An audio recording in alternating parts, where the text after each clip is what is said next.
antenna starts by looking at the problem of too much information. Information of the dangerous kind.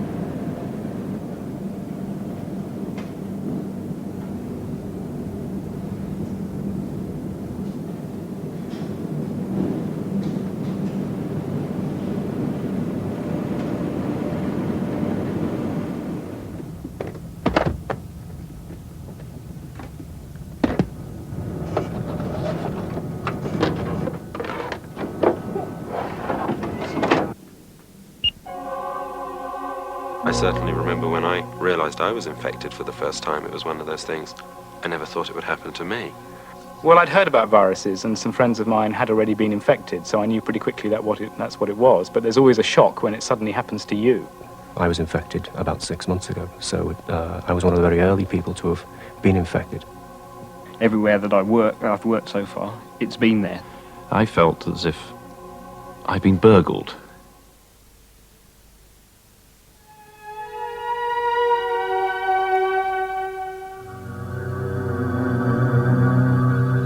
A bogus computer program, which it appears was deliberately created by a student, has crippled hundreds of computers working on defense projects in the United States. The computer virus, as it's called, also forced the shutdown of computers at the space agency NASA and a nuclear weapons laboratory. This rogue program caused the latest major breach of computer security by a new generation of hackers. One German group has even recorded their successful break-in. Welcome to the NASA headquarters. Several new computer viruses have arrived in Britain in the last year. Choose whether to track the spread of the Italian virus, the Swiss Cracking Association virus, the Envar virus. Think about it.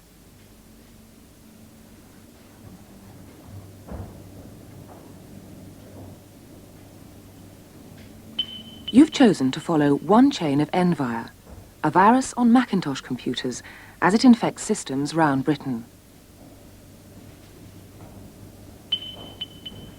I'm James Sanson, and as distributors of software, we receive a lot of floppy disks each month to evaluate. It was one of those that infected my hard disk, and I, in turn, am accused of passing that software on to Alan Mayton. My name is Alan Mayton, and I supply computer systems to customers.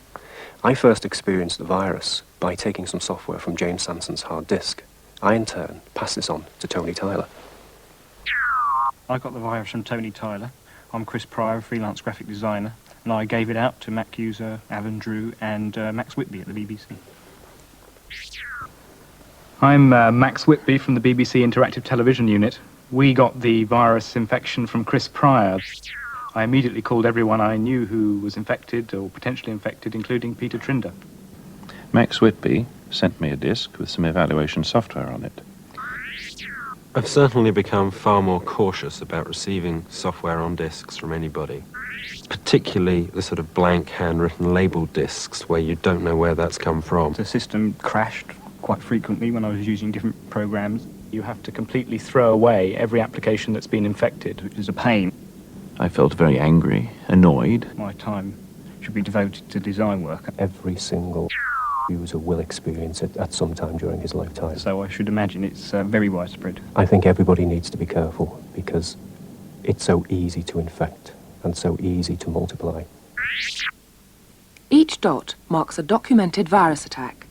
Activate 1 to follow a data invader in action. In a Glasgow hospital last year, the computer in the intensive care unit was disrupted by viruses. The terminal rooms at Brighton Polytechnic have now been infected for a year.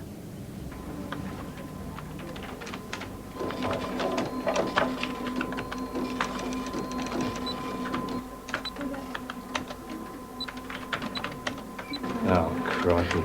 Nothing. Got the virus again there. I'll get rid of it. Nothing's happening now. The whole thing's locked up.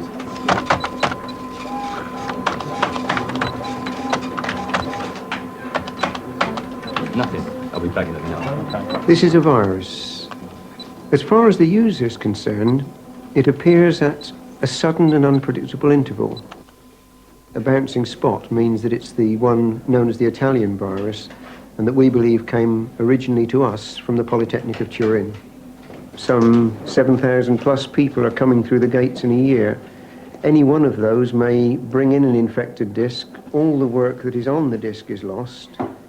Any work that hasn't been copied to another disk will, of course, be lost. It's an extra job that we don't need and that we don't want. It really is a waster of time. It's got worse this time. The keyboard's locked off and I can't do a thing with it. Righto, let's go and have a look. Thanks. We use an antivirus program that we obtained from Polytechnic of Turin. Right. Check disk first then to see if we've actually got it.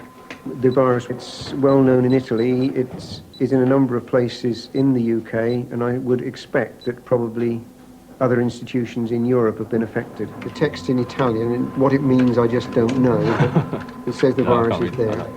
Now if we run it again,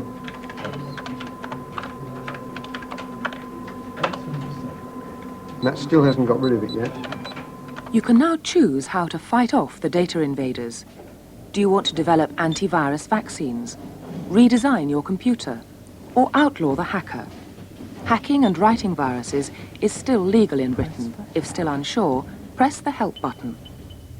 A virus enters the system without warning, on a disk or through a network line.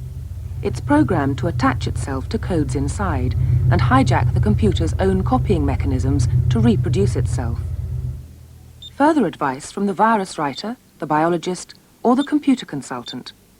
You have chosen two. Computer virus is a program that copies itself from place to place without the user realizing that this is going on.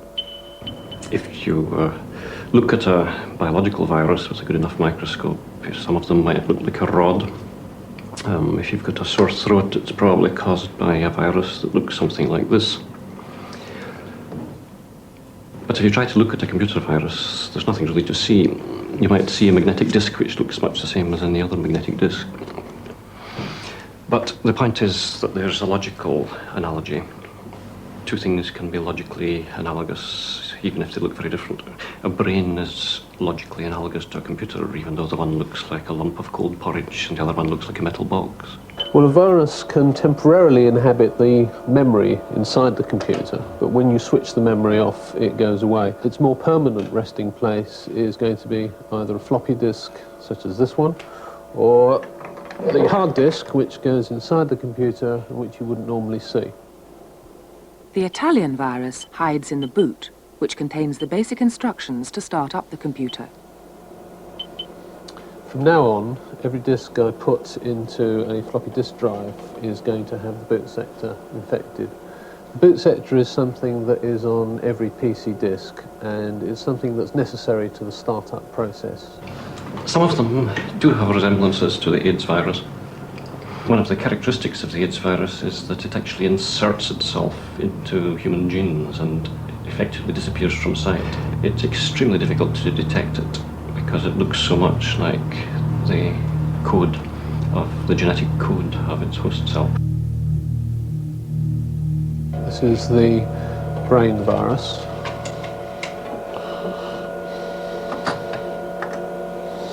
That's what the boot sector looks like. It has messages on it, welcome to the dungeon. And then it says V9.0, which would tend to imply that this is version 9, which is a little bit worrying because we don't know what happened to versions 1 to 8. Some computer viruses resemble the AIDS virus in that they're terribly slow, they're delayed action, a bit like time bombs. They take away, they replicate quietly without causing any apparent damage, maybe for years. I've a program virus here called 1701.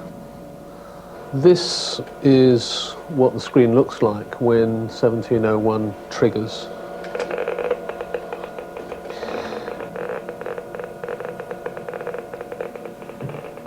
The first time somebody sees that, they're going to be completely astounded by it. They're not going to know what's going on. It looks like somebody is pulling the pins out that supports the letters on the screen. Goodness knows what might be happening to their data underneath that. The chances are your immediate reaction is going to be, my God, what's happening? What's causing that? Followed by the only thing that you can think of to do, which is going to be to switch off. If you switch off a computer in the middle of processing, for example, a database or an accounts system, then you stand a good chance of losing a lot of data. You must now choose how to fight the data invaders. You've chosen to develop antivirus programs. They will either search for repeated chains of virus code or check for any unintended changes.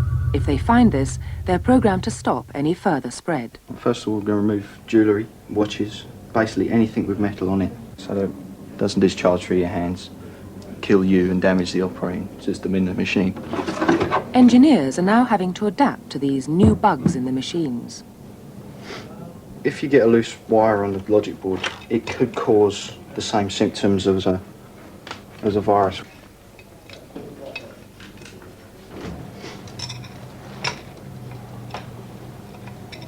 And then when you finish doing this and you tell a customer it's a software problem, they're not usually too impressed because you've gone to the trouble of removing the guts out of their machines for no reason at all. I've now lost my toolkit to one of these with 5 or 6 programs on it for detecting, removing, and then protecting, to an extent, the machine from virus infection. We had a problem here at Albion where it just escalated.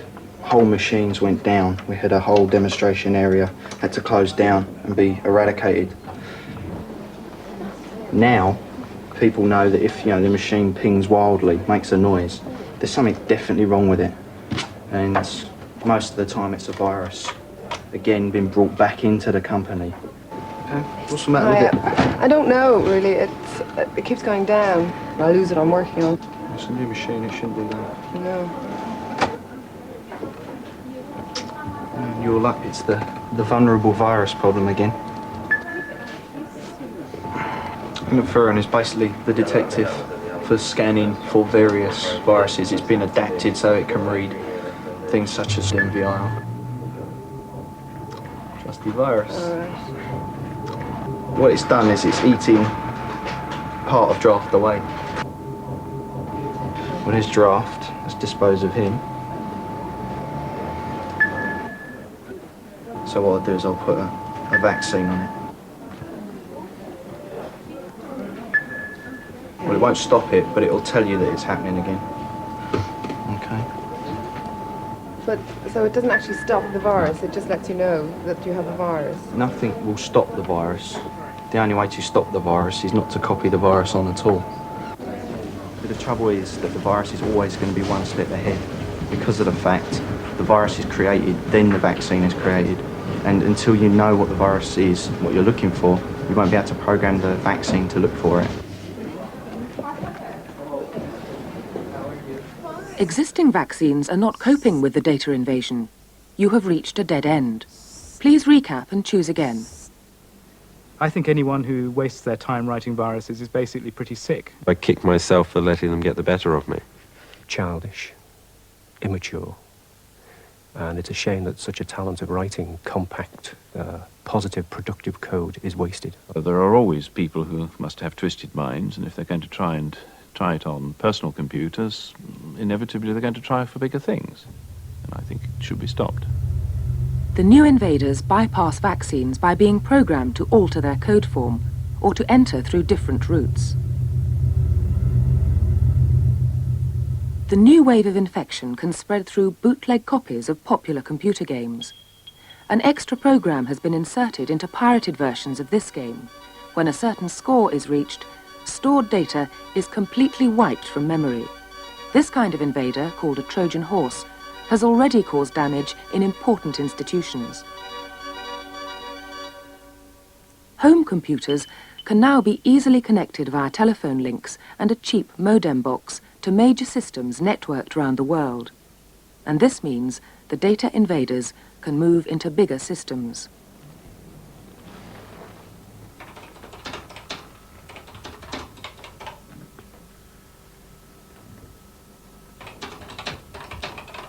Edward Singh was arrested last year for breaking into both British and American defence networks. I'm speaking to another hacker from the UK, and his name's Andy. This guy Andy says I'm in at work using their PSS account. So at the moment he's working. I'll find out where he's from. GEC in Wembley.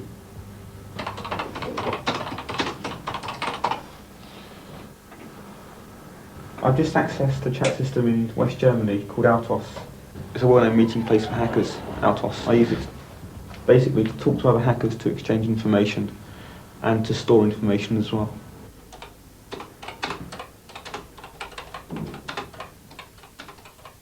As you can see on the screen, it says Copyright Vaxbusters, the German hacking organisation. A group of West German hackers who go into VAX machines. A lot of military machines run on VAX hardware. This program is a Trojan horse that installs itself into a terminal, and so you can capture people's passwords.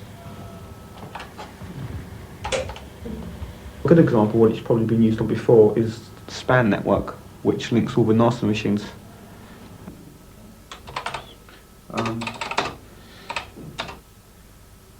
That means they've accessed 500 machines worldwide and probably installed their backdoors in. So once you install a backdoor in, and if you also patch a few other programs, it's virtually impossible to detect that you've put this backdoor in, which is quite good, which means you've got totally unlimited access to the machine ad infinitum. Well, I got a contact in Vaxbusters and he sent me it in exchange for some other information.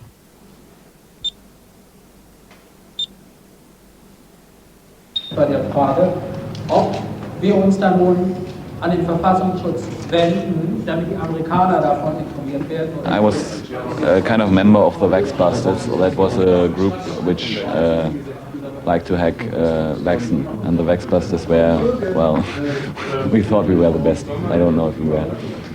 In the real hardcore, there were 5 or 6 people, and in the surrounding, I think about 10 to 12 people which knew what we did and which had an impression of what kind of programs we were using.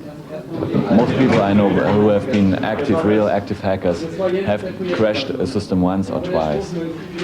It's normal, I think. Hacking is some kind of addiction.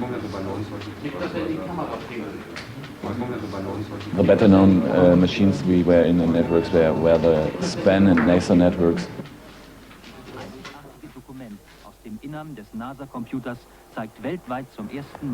This is a welcome message from the NASA headquarters. That was when some German hackers had worldwide access to different computers which were connected to the NASA SPANnet. And in this film, obviously, they demonstrated how easy it was to get into the computer system. Username system. On the NASA VAX computers, this shows that access was made at the highest level, that of the system manager. At this level, all files can be read, but they can also be changed. This shows the reprogramming available to system manager. A list of NASA employees. They were using the computer network while the hackers were logged in. Logging out of NASA, but only after a Trojan horse had been introduced. On these computers, scientific data were stored for scientists. This is true. But the people who came in were able to change parts of the operating system, which means they could exclude other users of the system. They could false and forge the data stored in there, on which other scientists rely for their work. I think as long as we have open systems, these young people cannot be stopped in trying what they can do with their machines over the telephone line. Hundreds of hackers, plus some outsiders, come to this private convention to swap information and passwords. Chaos is the largest organization of data invaders in the world. Its members are so interested in viruses that they devoted an entire congress to them. Over 20 virus writers attended the practical workshops. Since then, a virus-making kit has appeared. Only a few exist, but they allow anyone to write their own personal virus or Trojan horse. It's already been used to attack a West German computer company. Well, viruses are a bit of a problem because it's not yet clear whether it's legal or illegal to write a virus.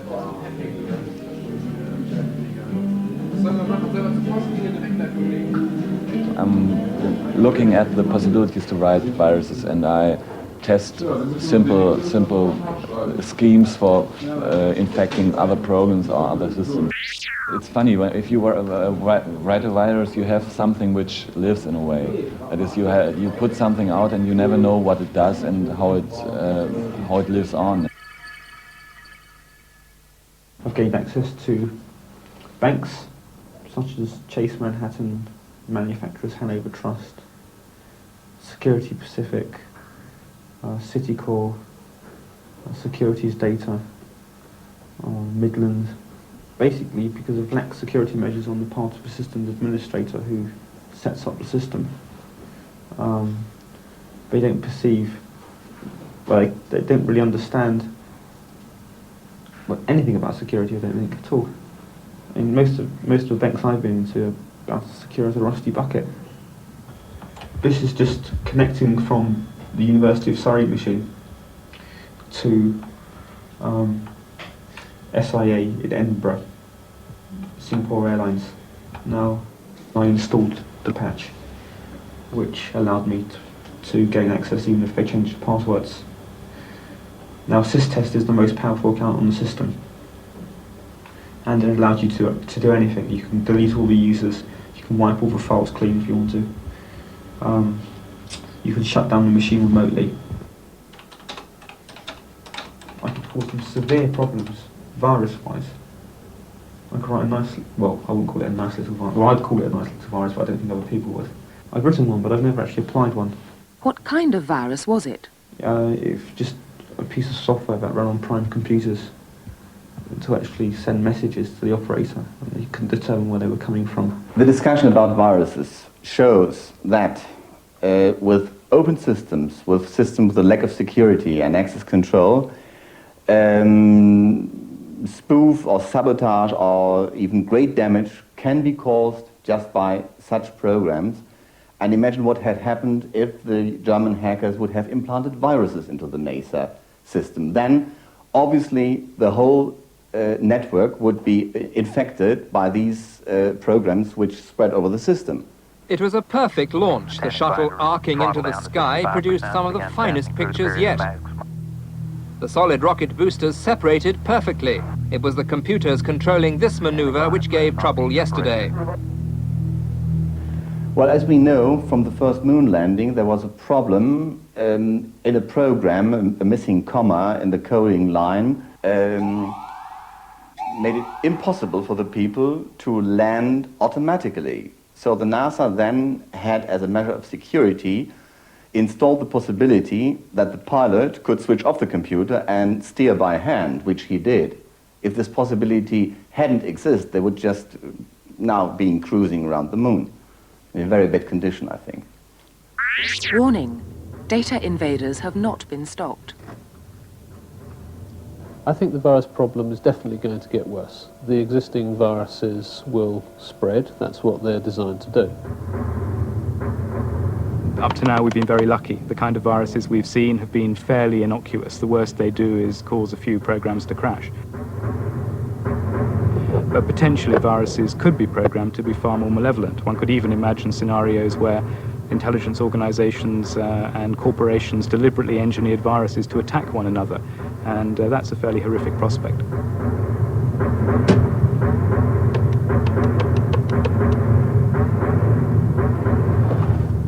You have lost. Next time, please try different selections.